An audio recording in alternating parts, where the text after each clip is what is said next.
दोस्तों नमस्कार, स्वागत है एक बार फिर से देश और दुनिया की तमाम बड़ी खबरों में। आपसे निवेदन है कृपया चैनल को सब्सक्राइब करें और घंटी बटन भी दबा दें। ये पहली बड़ी खबर है। लोकसभा चुनाव से पहले मोदी सरकार ने दे दी बड़ी सौगात, देश भर में सस्ता हुआ पेट्रोल डीजल। दरअसल लोकसभा चुनाव से पहले मोदी सरकार ने बड़ा ऐलान कर दिया है। सरकार ने पेट्रोल और डीजल की कीमतों में कटौती का ऐलान किया है। पेट्रोल और डीजल की कीमतों में 2-2 रुपए प्रति लीटर की कटौती की गई है। नई कीमतें आज सुबह 6 बजे से लागू कर दी गई हैं। अगली बड़ी खबर, पेट्रोल डीजल की कीमतों में कटौती पर संजय राउत ने मोदी सरकार पर बोला जबरदस्त हमला। बोले 2 रुपए में क्या होता है। दरअसल पेट्रोल और डीजल की कीमतों में 2 रुपए प्रति लीटर की कटौती पर शिवसेना यूबीटी सांसद संजय राउत ने कहा कि 2 रुपए में क्या होता है। उन्होंने कहा कि चुनाव होने वाले हैं, इसीलिए उन्होंने 2 रुपए कम कर दिए। उन्होंने कहा कि पहले लाखों करोड़ों रुपए जनता की पॉकेट से वसूल लिए, उसका क्या। जब मनमोहन सिंह की सरकार थी तो गैस सिलेंडर 400 रुपए का था और अब 1100 रुपए का है। उन्होंने कहा कि अब 2 रुपए कम कर दिए हैं, 2 रुपए में क्या होता है। अगली बड़ी खबर है, इंडियन यूनियन मुस्लिम लीग ने भी सुप्रीम कोर्ट में उठाया नागरिकता कानून का मामला। मंगलवार को होगी सुनवाई। दरअसल नागरिकता कानून लागू होने के बाद इस पर रोक लगाने की मांग भी तेज हो गई है। मामले को लेकर सुप्रीम कोर्ट में कई याचिकाएं डाली गई हैं, जिन पर कोर्ट 19 मार्च को सुनवाई करने के लिए सहमत हो गया है। इसमें इंडियन यूनियन मुस्लिम लीग की याचिका भी शामिल है। याचिका में सुप्रीम कोर्ट से यह निर्देश देने का भी आग्रह किया गया है कि मुस्लिम समुदाय के लोगों को भी नागरिकता के लिए आवेदन करने की अस्थायी अनुमति दी जाए और उनकी पात्रता पर रिपोर्ट पेश की जाए। अगली बड़ी खबर, इलेक्टोरल बॉन्ड पर कपिल सिब्बल ने पीएम मोदी पर बोला जबरदस्त हमला। बोले किसी ने कहा था कि ना खाऊंगा और ना खाने दूंगा। दरअसल राज्यसभा सांसद और कांग्रेस के पूर्व नेता कपिल सिब्बल ने इलेक्टोरल बॉन्ड की जानकारी सार्वजनिक होने के बाद इसे लेकर पीएम नरेंद्र मोदी पर निशाना साधा। उन्होंने कहा कि इलेक्टोरल बॉन्ड की डिटेल से पता चलता है कि कहीं ना कहीं लाभ के बदले लाभ देने का काम हुआ है। उन्होंने पीएम मोदी पर तंज कसते हुए कहा कि किसी ने कहा था कि ना खाऊंगा और ना खाने दूंगा। तो वहीं कांग्रेस पार्टी ने भी इलेक्टोरल बॉन्ड को लेकर कहा कि साफ है कि लाभ के बदले लाभ देने का काम हुआ है। पार्टी महासचिव जयराम रमेश ने दावा किया कि ऐसी कई कंपनियों के मामले देखने को मिले हैं जहां इलेक्टोरल बॉन्ड के तौर पर चंदा दिया गया और फिर तुरंत सरकार की तरफ से भारी लाभ मिला है। बड़ी खबर, ममता बनर्जी को लगी गंभीर चोट, माथे पर आए 3 टांके, अस्पताल से की गई डिस्चार्ज। दरअसल पश्चिम बंगाल की मुख्यमंत्री ममता बनर्जी को अस्पताल से छुट्टी मिल गई है। वो फिलहाल सिर पर लगी चोट की वजह से ऑब्जर्वेशन में रहने वाली हैं। मुख्यमंत्री ममता बनर्जी को घर पर गिरने की वजह से उनके सिर पर गंभीर चोट लगी थी। उन्हें तुरंत अस्पताल ले जाया गया, जहां डॉक्टरों ने 3 टांके लगाए और उनका इलाज किया। आपको बता दें कि फिलहाल ममता बनर्जी को अस्पताल से छुट्टी दे दी गई है। बड़ी खबर, ममता बनर्जी के जख्मी होने पर पीएम मोदी ने जताई चिंता, जल्द स्वस्थ होने की कामना। दरअसल ममता बनर्जी के गंभीर रूप से चोटिल होने के बाद से पीएम नरेंद्र मोदी ने उनके जल्द स्वस्थ होने की कामना की। पीएम मोदी को जैसे ही इस बारे में सूचना मिली वैसे ही उन्होंने चिंता जताई और उनके लिए मैसेज भी किया। आपको बता दें कि पीएम मोदी ने कहा कि मैं ममता बनर्जी के जल्द स्वस्थ होने की कामना करता हूं। हालांकि पीएम मोदी के अलावा कई और नेताओं की ओर से भी सोशल मीडिया पर ममता बनर्जी के जल्द स्वस्थ होने के लिए दुआएं मांगी गई हैं। अगली बड़ी खबर, दिल्ली में हर 14 मिनट में एक वाहन हो रहा चोरी। देश में एक साल में 2.5 गुना बड़े मामले, रिपोर्ट में बड़ा दावा। दरअसल भारत में वाहन चोरी से संबंधित एक रिपोर्ट के आंकड़े चौंकाने वाले हैं। रिपोर्ट कहती है कि देश में वाहन चोरी के मामलों में 2022 की तुलना में 2.5 गुना बढ़ोतरी देखी गई है। लिस्ट में दिल्ली सबसे ऊपर है। रिपोर्ट के मुताबिक दिल्ली देश में वाहन चोरी का केंद्र बनी हुई है। दिल्ली में 2023 में हर दिन वाहन चोरी के 105 मामले दर्ज किए गए। इस प्रकार देखा जाए तो राष्ट्रीय राजधानी दिल्ली में हर 14 मिनट में एक वाहन चोरी हो जाता है। अगली बड़ी खबर, कांग्रेस पार्टी की ताकत को देखकर डोनर्स ने थामा कांग्रेस पार्टी का हाथ। जहां पार्टी मजबूत वहां मिला सबसे ज्यादा चंदा। दरअसल चुनाव आयोग ने जब से इलेक्टोरल बॉन्ड का डाटा अपनी वेबसाइट पर अपलोड किया है तब से इस बात को लेकर सबसे ज्यादा चर्चा हो रही है कि चुनावी चंदा हासिल करने के मामले में बीजेपी अव्वल है। हालांकि जब आप इलेक्टोरल बॉन्ड के पैटर्न को समझने की कोशिश करेंगे तो पता चलेगा कि कांग्रेस को भी खूब चंदा मिला है। हालांकि कांग्रेस को डोनर्स के जरिए चंदा उस समय मिला जहां वो किसी राज्य में मजबूत नजर आ रही थी। कांग्रेस कई राज्यों में चुनावी चंदे के मामले में बीजेपी से भी आगे खड़ी नजर आई है। अगली बड़ी खबर, मनीष सिसोदिया को सुप्रीम कोर्ट से लगा बड़ा झटका, खारिज कर दी क्यूरेटिव पिटीशन। दरअसल सुप्रीम कोर्ट ने दिल्ली के पूर्व मुख्यमंत्री मनीष सिसोदिया की क्यूरेटिव पिटीशन खारिज कर दी है। कथित शराब नीति घोटाले के मामले में 4 मार्च को उन्होंने क्यूरेटिव पिटीशन पर सुप्रीम कोर्ट से तुरंत सुनवाई की अपील की थी। आम आदमी पार्टी के नेता मनीष सिसोदिया ने जमानत देने से इनकार करने वाले 2023 के फैसले के खिलाफ समीक्षा याचिका लगाई थी, जिसे सुप्रीम कोर्ट ने खारिज कर दिया है। अगली बड़ी खबर, शाहजहां शेख की बड़ी मुश्किलें, कोर्ट ने बढ़ा दी 8 दिन की सीबीआई हिरासत। दरअसल पश्चिम बंगाल के उत्तर 24 परगना जिले में स्थित एक अदालत ने संदेशखाली मामले के आरोपी शाहजहां शेख की सीबीआई हिरासत 8 दिन के लिए और बढ़ा दी है। करीब 55 दिनों तक फरार रहे शाहजहां शेख को 29 फरवरी को गिरफ्तार किया गया था। महिलाओं ने उस पर यौनोत्पीड़न और जमीन हड़पने के आरोप लगाते हुए जोरदार प्रदर्शन किया था। अगली बड़ी खबर, रक्षा मंत्री राजनाथ सिंह ने दिया बड़ा बयान, बोले रत्ती भर भी शक नहीं, केंद्र में फिर से बनेगी मोदी सरकार। दरअसल नागरिकता कानून को लेकर रक्षा मंत्री राजनाथ सिंह का बड़ा बयान सामने आया। उन्होंने कहा कि नागरिकता संशोधन कानून को लेकर लोगों को गुमराह किया जा रहा है। ये कानून भारत में रह रहे किसी भी व्यक्ति की नागरिकता नहीं छीनेगा। उन्होंने कहा कि ये नागरिकता छीनने के लिए नहीं बल्कि नागरिकता देने के लिए बनाया गया है। उन्होंने कहा कि मुझे रत्ती भर भी शक नहीं कि केंद्र में फिर से मोदी सरकार बनेगी। राजनाथ सिंह ने दावा किया कि न केवल भारत बल्कि समूची दुनिया लोकसभा चुनाव के संभावित परिणाम के बारे में जानती है। उन्होंने पहले ही मान लिया है कि पीएम मोदी एक बार फिर से सरकार बनाएंगे। अगली बड़ी खबर, नागरिकता कानून के समर्थन में उतरी मुस्लिम संस्था, कौसर हसन मजीदी बोले जिन्ना के वंशज दे रहे मुसलमानों को धोखा। दरअसल देश में नागरिकता संशोधन कानून लागू होने के बाद कुछ लोग इसका विरोध कर रहे हैं तो कुछ समर्थन जाहिर कर रहे हैं। मुस्लिम के एक संगठन सूफी खानकाहा एसोसिएशन के राष्ट्रीय अध्यक्ष कौसर हसन मजीदी ने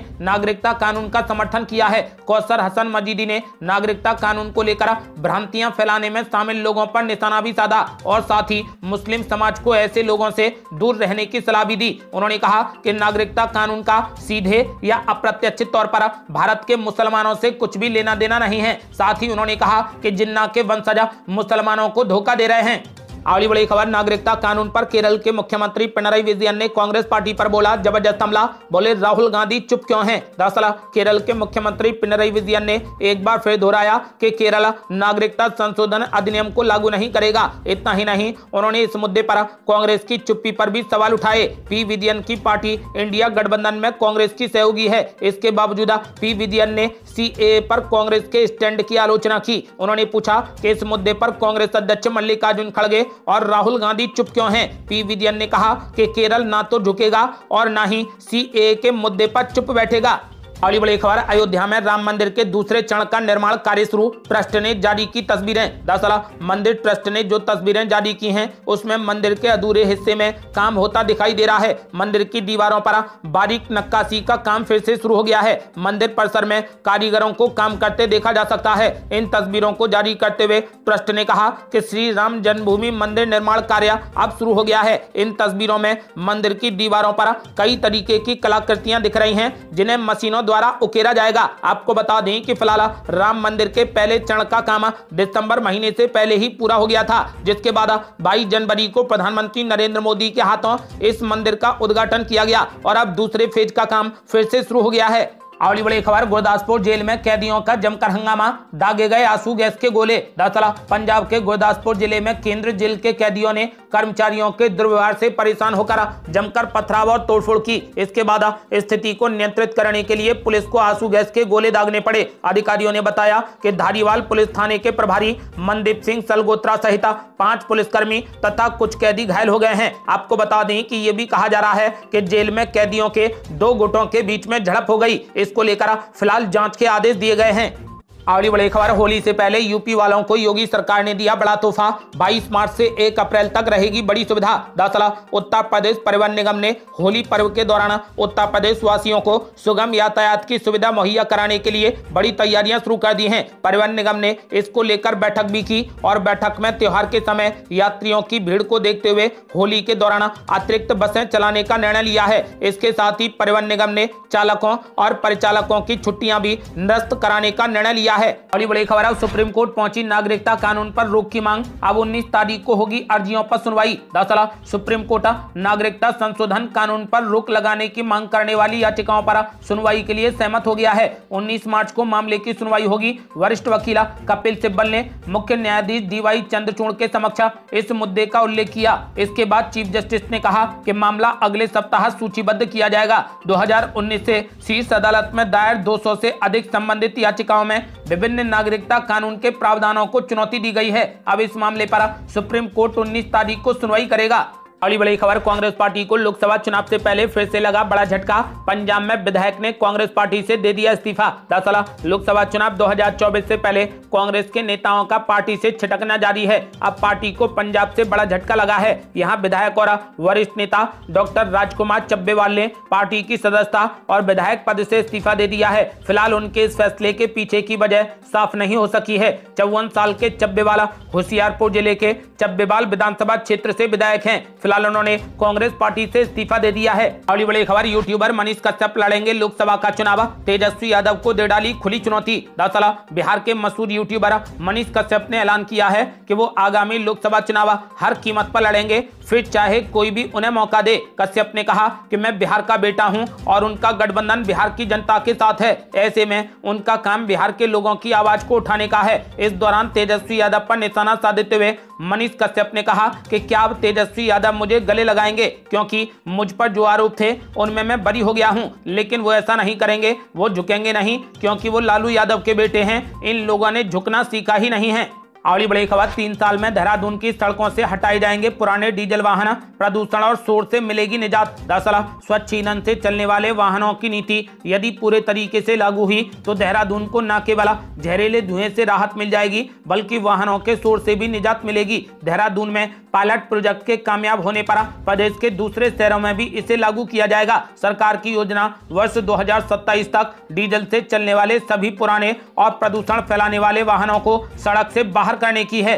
अगली बड़ी खबर, राजस्थान में पेट्रोल डीजल के रेट में डबल कटौती, 7 रुपए तक सस्ता हुआ पेट्रोल डीजल। दरअसल होली से पहले राजस्थान के लोगों को महंगाई के मोर्चे पर बड़ी खुशखबरी मिली है। लंबे इंतजार के बाद पेट्रोल डीजल की कीमत में कमी की गई है। एक ही दिन में राज्य और केंद्र सरकार की ओर से की गई कटौती की वजह से राजस्थान में कीमतें सबसे ज्यादा कम हुई हैं। गंगानगर में तो पेट्रोल 7 रुपए 13 पैसे प्रति लीटर सस्ता हो गया है। केंद्र सरकार ने जहां पेट्रोल और डीजल की कीमत में 2 रुपए प्रति लीटर की कमी की है तो भजनलाल सरकार ने 2% वैट घटा दिया है।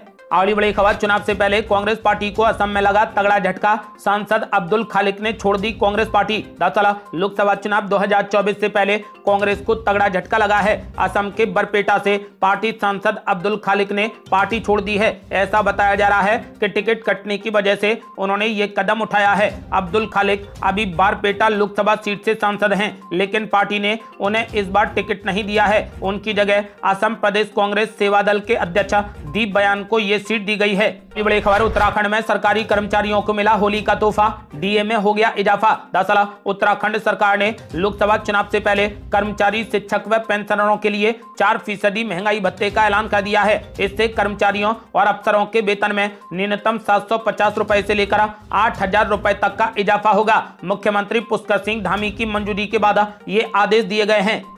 अगली बड़ी खबर, अब खत्म हुआ इंतजार, आज लोकसभा चुनावों की तारीखों का ऐलान कर सकता है चुनाव आयोग। दरअसल चुनाव आयोग के 2 नए चुनाव आयुक्तों के लिए अब नाम फाइनल हो गए हैं। प्रधानमंत्री की अध्यक्षता में हुई सिलेक्शन कमेटी की बैठक में केरल के ज्ञानेश कुमार और पंजाब के बलविंदर संधू के नाम फाइनल हो गए हैं। इस बैठक में विपक्ष के नेता अधीर रंजन चौधरी भी शामिल हुए थे। इस बीच सूत्रों का कहना है कि चुनाव आयोग आज लोकसभा चुनाव के लिए तारीखों का ऐलान कर सकता है। चुनाव के ऐलान के साथ ही देश में चुनावी आदर्श आचार संहिता भी लागू हो जाएगी।